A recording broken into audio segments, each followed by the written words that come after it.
Bismillahirrahmanirrahim. Assalamualaikum warahmatullahi wabarakatuh. Alhamdulillahi rabbil alamin. Wassalatu wassalamu ala asrafil anbiya'i wal mursalin wa ala alihi wa ashabihi ajmain. Ashhadu an la ilaha illallah wahdahu la syarika lah wa ashhadu anna Muhammadan abduhu wa rasuluh la nabiyya ba'da amma ba'du.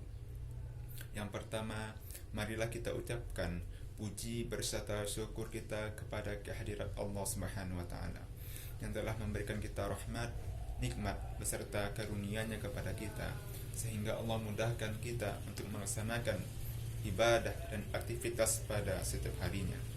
Maka sewajarnya lah kita, sepantasnya lah kita, sewajibnya lah kita untuk senantiasa bersyukur kepada Allah, dengan salah satunya mengucapkan alhamdulillahirabbil alamin.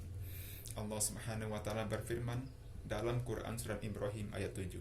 A'udzubillahi minasyaitonir rajim. Bismillahirrahmanirrahim. La in syakkartum la azidannakum wa la in kafartum inna adzabi lasyadid. Yang mana artinya, barang siapa yang bersyukur atas nikmatku maka akan aku tambahkan, namun barang siapa yang kufur terhadap nikmatku, sungguh azabku sangatlah pedih. Salawat besertakan salam marilah kita ucapkan kepada baginda Nabi besar Muhammad sallallahu alaihi wasallam dengan mengucapkan Allahumma salli ala sayyidina Muhammad wa ala ali sayyidina Muhammad. Rasulullah sallallahu alaihi wasallam bersabda tentang keutamaan salawat, man shalla salatan wahidatan sallallahu biha asyara, yang mana artinya barang siapa yang bersalawat kepadaku satu kali, maka Allah Subhanahu wa taala akan bersalawat kepadanya 10 kali. Bagaimana dengan 10 salawat? Maka ulama menyampaikan satu salawat saja Allah bersalawat kepada seorang hamba, maka cukuplah baginya bekal untuk dunia dan akhirat. Bagaimana dengan 10 salawat? Dalam hadis lain Nabi SAW menyampaikan, orang yang paling pelit ialah orang yang apabila disebut namaku dan ia tidak bersalawat kepadaku, maka senantiasa kita untuk bersalawat kepada Nabi SAW. Adapun judul ceramah kita pada kesempatan kali ini ialah keutamaan mengingat kematian. Apa itu kematian? Kematian ialah menurut perspektif Quran, menurut pandangan Al-Quran, kematian ialah putusnya keterikatan roh dengan badan, yang mana artinya berpisahnya antara roh dengan jasad. Maka itulah yang disebut dengan kematian. Kemudian adapun ayat tentang keutamaan kematian ini, yang mana ayat ini sering diulang oleh khatib, yang mana menjadi rukun khutbah. A'udzubillahi minasyaitonir rajim. Bismillahirrahmanirrahim.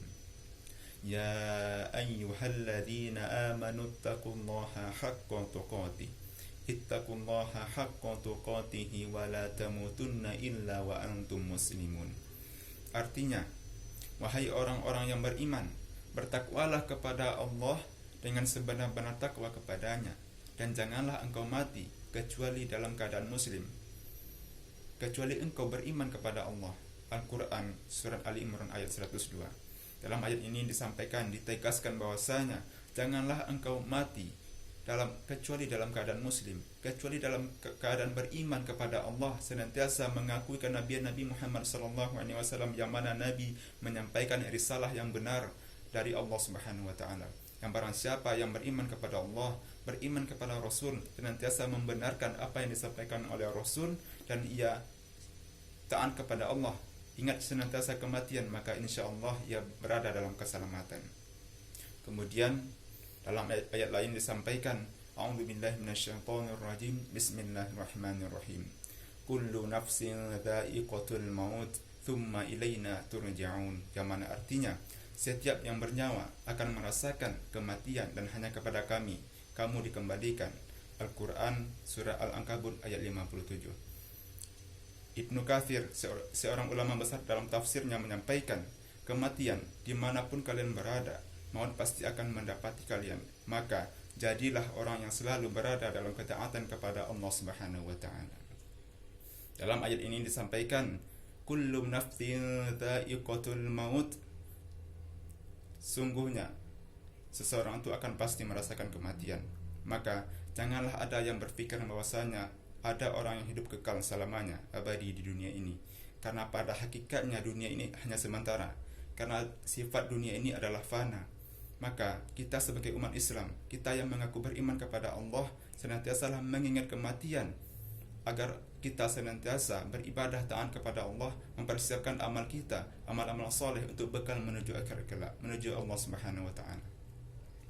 Kemudian Nabi SAW menyampaikan dalam hadisnya, "Idza matal insanu qata'a anhu amaluhu illa min thalathah, shadaqatin jariyah, aw ilmun yuntafa'u bih, aw waladin salihin yad'u lah." Yang mana artinya anak Adam akan mati, maka ia terputus 3 amalan kecuali sedekah jariyah, kemudian ilmu yang bermanfaat dan amalan yang soleh. Hadis riwayat Ibnu Majah. Ulama menyampaikan dalam hadis ini bahwasanya barang siapa yang ia mati, yang mana semasa hidupnya memberikan kebaikan sedekah jariyah seperti membangun masjid dengan peluh keringatnya, dengan biayanya, maka itu sebagai amal baginya, bekal baginya menuju akhirat kelak. Kemudian ia memiliki ilmu yang bermanfaat, baik itu ilmu tentang agama, ia pelajari ilmu tersebut, apalagi ia mempelajari Al-Quran, yang mana Rasulullah SAW bersabda, "Khairukum man ta'allama al-Qur'ana wa 'allamah." Sebaik-baik kalian ialah orang yang belajar Al-Quran dan mengajarkannya. Ketika orang tersebut belajar Al-Quran, berusaha dia membaca, mempelajari Al-Quran, mempraktikkan Al-Quran, mengamalkan Al-Quran, isi kandungan Al-Quran, dan ia mengajarkan kepada sesama, maka sungguh itu ialah suatu bekal yang paling mulia di sisi Allah Subhanahu wa taala, sebagai penyelamat baginya di akhirat kelak, penyelamat baginya ketika sakaratul maut, penyelamat baginya ketika ia di dalam kubur, dan penyelamat baginya ketika ia berhadapan dengan Allah ketika di padang mahsyar. Adapun kematian ini sangatlah berat. Kemudian yang tidak terputus ialah anak yang soleh, yang mana dalam hadis ini disampaikan, barang siapa orang tua yang memiliki anak yang soleh, yang mana ia lahirkan anak tersebut, ia didik, ia besarkan dengan penuh kasih sayang, dengan penuh keimanan, ketaatan kepada Allah, maka anak tersebut insya Allah ia akan berfikir yang mana orang tuanya tersebut mendidiknya, yang mana orang tua tersebut memberikan kasih sayangnya, mengajarkannya, membiayainya, maka anak tersebut akan mendoakannya dengan doa anak yang soleh. Orang tua akan menjadi selamat di akhir kelak. Kemudian Rasulullah SAW menyampaikan dalam hadisnya, yang mana artinya ketika itu sahabat bertanya, "Ya Rasulullah, siapakah sahabat orang yang paling cerdas?" Kemudian Nabi SAW menyampaikan, orang yang paling cerdas adalah orang yang paling banyak mengingat kematian dan paling baik dalam mempersiapkannya. Adapun dalam hadis ini disampaikan bahwasanya di sini tidak dikatakan orang yang paling cerdas adalah orang yang ahli dalam matematika. Orang yang paling cerdas ialah bukanlah orang yang ahli dalam olahraga dan sebagainya. Orang yang paling cerdas ialah orang yang bukan ahli dalam fisika, biologi, kimia. Tetapi dalam hadis ini disampaikan Rasulullah SAW bersabda, orang yang paling cerdas ialah orang yang paling banyak mengingat kematian dan senantiasa ia mempersiapkannya. Apa yang ia persiapkan? Amal soleh, amal kebaikan, baik itu perkataan yang baik. Ia belajar Al-Quran dan mengajarkannya, ia belajar agama dan mengajarkannya, ia mengamalkannya. Kemudian ia senantiasa berlaku baik kepada sesama manusia. Hablum minallah, hubungannya ia dengan Allah. Hablum minan nas, hubungannya ia dengan manusia. Senantiasa ia berbuat kebaikan, ia berdoa kepada Allah agar senantiasa diberi keselamatan, ketaatan dan iman, hidayah kepada Allah, maka Allah akan memberikan apa yang ia minta. Kemudian ia menjaga hubungannya hablum minan nas, ia menjaga hubungannya dengan sesama manusia, saling tegur sapa, saling memberikan salam, memberikan makan kepada orang-orang yang membutuhkan, memberikan bantuan kepada orang yang membutuhkan bantuan, memberikan solusi kepada orang lagi mendapatkan masalah. Maka itu ialah sebagai bekal baginya di akhirat kelak ketika ia setelah kematiannya. Sungguh dunia ini adalah tempat fana, tempat yang mana artinya fata morgana, semakin dikejar, semakin kita haus, semakin dikejar, semakin jauh. Maka daripada itu, hal yang paling tepat ialah ketika kita mengingat Allah, apa pesan Allah dalam Al-Quran, yakni barang siapa yang beriman kepada Allah, tsumma istaqim, amantu billah tsumma istaqim. Berimanlah engkau kepada Allah dan istiqomah dalam jalan tersebut. Kemudian dalam kehidupan ini kita harus senantiasa bisa menjaga lisan agar kita selamat dalam kehidupan ini. Al-Imam Syafi'i rahimahullah menyampaikan, barang siapa yang menginginkan akhir hayatnya husnul khotimah, baik di akhir hayatnya, hendaklah ia menjaga lisannya. Nabi SAW bersabda, "Wa man kana yu'minu billahi wal yaumil akhir falyakun khairan aw liyasmut." Yang mana artinya, barang siapa yang beriman kepada Allah dan hari akhir, hendaklah ia berkata yang baik atau diam. Dalam hadis ini disampaikan cuma dua, berkatalah yang baik atau diam. Ulama menjelaskan bahwasanya hadis ini sangat menganjurkan kita menjaga lisan. Karena apa? Karena tergelincirnya lisan lebih bahaya daripada tergelincirnya kaki. Betapa banyak orang-orang yang mana dengan lisannya tersebut dapat memecah belah umat, dapat terjadi perperangan karena lisan tersebut, karena lisannya dapat menggelincirkannya ke dalam neraka. Dalam hadis disampaikan bahwasanya Allah memberikan hukuman yang berat bagi orang yang berkata jelek, yang mana ia menganggap perkataan tersebut biasa saja, namun dalam sisi Allah, dalam pandangan Allah itu besar kesalahannya, kezalimannya. Maka daripada itu diajarkan kita menjaga lisan. Jika kita tidak bisa berkata yang baik-baik, maka diamlah. Dan dalam hadis disampaikan, perkataan yang baik kepada saudaramu ialah bernilai sedekah. Kemudian ada 3 hal yang dapat mengingatkan kita tentang kematian dan meningkatkan iman kita serta mempersiapkan amal soleh untuk bekal kita di akhir kelak. Yang pertama, poinnya ialah kita berziarah kubur. Apa itu ziarah kubur? Kita mengunjungi, melihat, mendatangi kubur orang yang mati. Yang mana dengan kita berziarah kubur tersebut, kita dapat mengingat pada diri kita, introspeksi diri, mengevaluasi diri, bagaimana kita di akhir kelak. Tentulah seperti orang tersebut, kematianlah yang akan kita terima. Maka daripada itu, dengan kita berziarah kubur, kita ingat bahwasanya dunia ini tidaklah selamanya. Dengan kita mengingat kematian, bagaimanapun besar jabatannya, kuat dirinya, kekayaan terhadapnya, maka itu tidak akanlah memberikan manfaat baginya jika ia tidak pergunakan di jalan Allah. Maka ziarah kubur tersebut mengingatkannya akan kematian, mengingatkannya akan pendeknya hidup di dunia ini, fananya hidup di dunia ini. Kemudian yang poin kedua yaitu melihat orang yang sakit.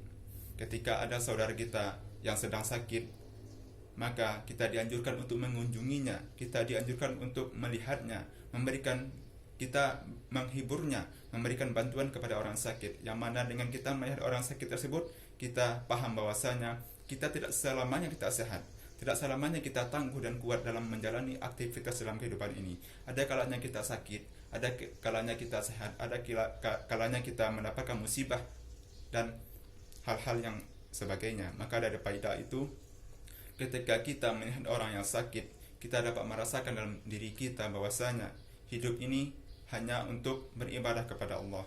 Kalaulah tidak di masa sehat kita beribadah kepada Allah, bagaimana nantinya ketika masa sakit? Tentulah itu lebih sulit lagi. Betapa banyak orang yang dikala sehat ia terlalai, ia terlena, ia lupa seakan-akan ia hidup untuk selamanya.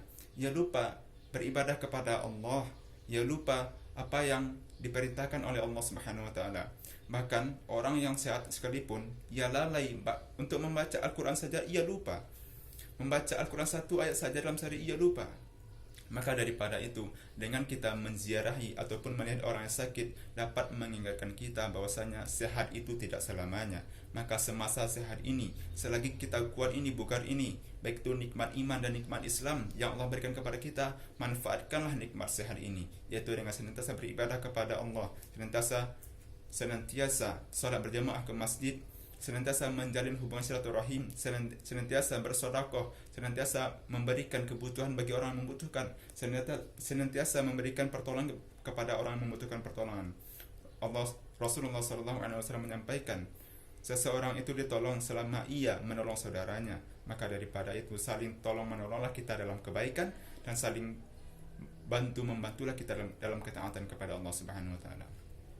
Kemudian poin yang ketiga ialah hadir kita saat acara takziah. Ketika diselenggarakan jenazah, baik itu dimandikan, diantarkan ke disolatkan, kemudian dikuburkan. Ketika malamnya kita berziarah, kita takziah di rumah ahli bait, maka itu dapat mengingatkan kita nasihat-nasihat kematian yang disampaikan oleh Ustadz. Dengan begitu kita menjadi sadar bahwasanya kehidupan ini hanya untuk beribadah kepada Allah. Allah Subhanahu wa taala berfirman, yang mana dalam Quran surah Az-Zariyat ayat 56, kullu nafsin dha'iqatul maut, yang mana Allah Subhanahu wa taala menyampaikan bahwasanya sungguh tidaklah aku ciptakan jin dan manusia kecuali untuk beribadah kepada Allah.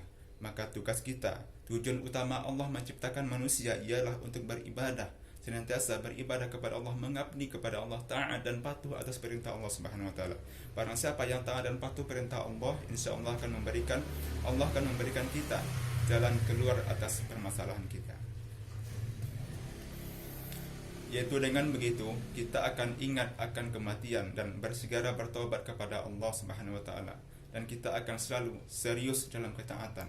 Barang siapa yang ia senantiasa mengingat kematian, maka ia akan serius dalam bertobat. Apa itu taubat?